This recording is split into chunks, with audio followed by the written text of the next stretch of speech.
I just had a major breakthrough in understanding something more about what we consider to be the powers that be, or who's running things. I will go on later to explain why they're not and why nobody's in control. But first, I have to relate that there's something about the aristocracy that's similar to children that I discovered. Is that they think that gratification is fair. I was wondering, why is it that because if there's only one push from the modality, from your calorie storage grain seed enclave modality, there's only one push. And if all of the aristocracy across the board is not gratification, they will schism. Because similar to your children, they feel like gratification is fair. It seems fair. You know what I mean? They can appreciate it. Without gratification across the board, then any schism.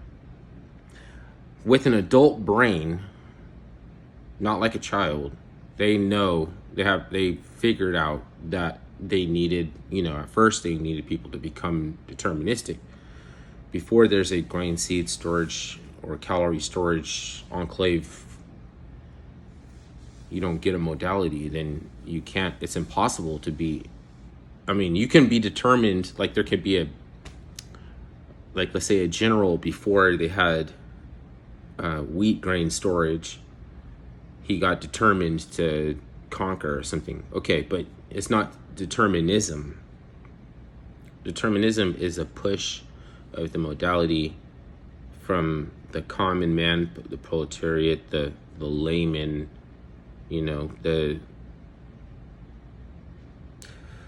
which is the source of the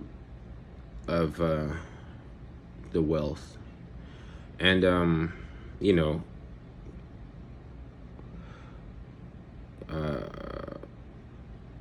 it's like democracy will eventually turn into oligarchy. You have elected quartermasters or someone to hold the productivity.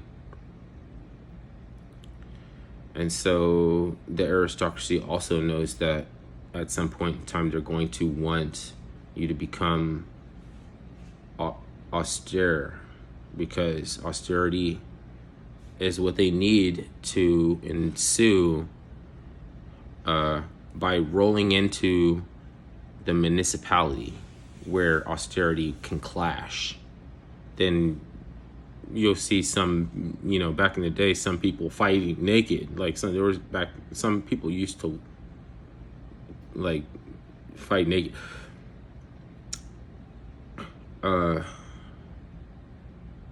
But today, and we've already become esoteric. So it was an agenda to make people become austere and then esoteric, so that we could relate to the esoteric symbolism that would be mass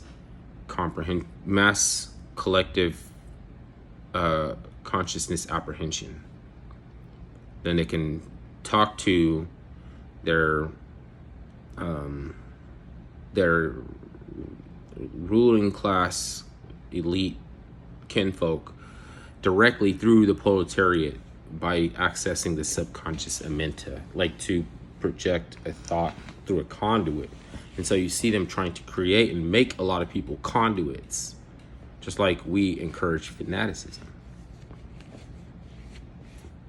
I don't know if it gets people depressed or if that's mean if you noticed, but nobody ever write a poem or a song for any fans. So because the aristocracy will also, like a Dyson sphere, try to harness the power of celebrity. That's why they gravitate towards celebrity.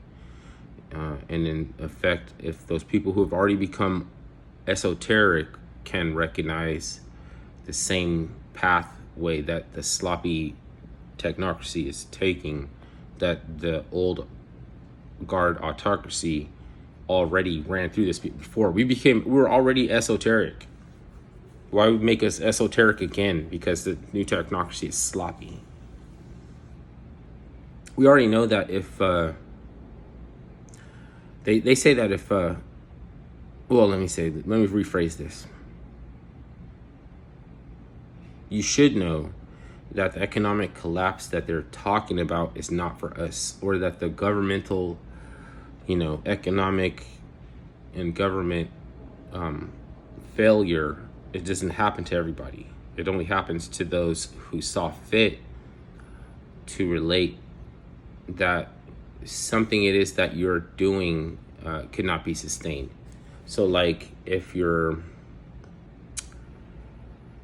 like they said, if we knew who Ghislaine trafficked children to, that certain powerful oligarchs so many people would be brought down that it would crash the economy.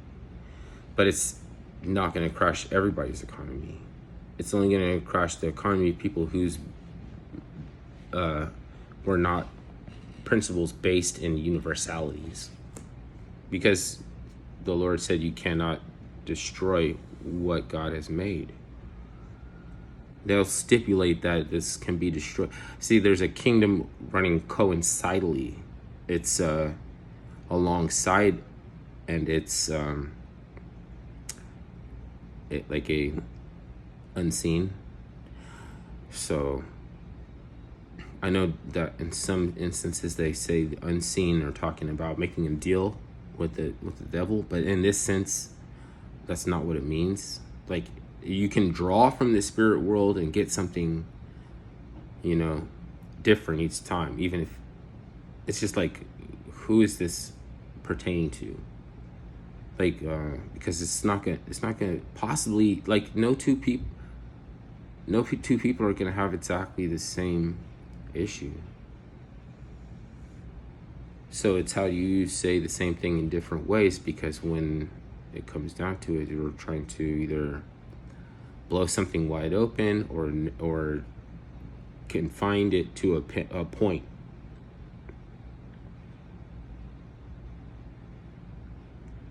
Some people are doing one, some people are doing the other.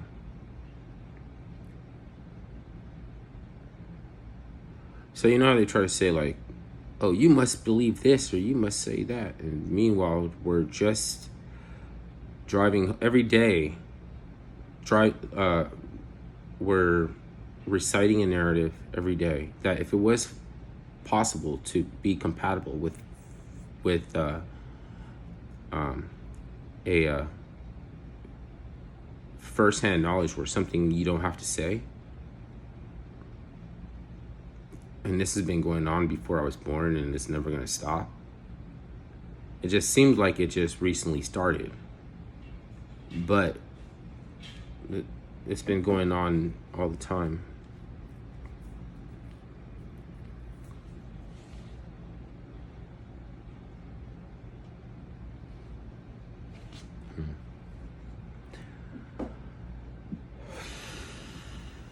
Jesus Christ.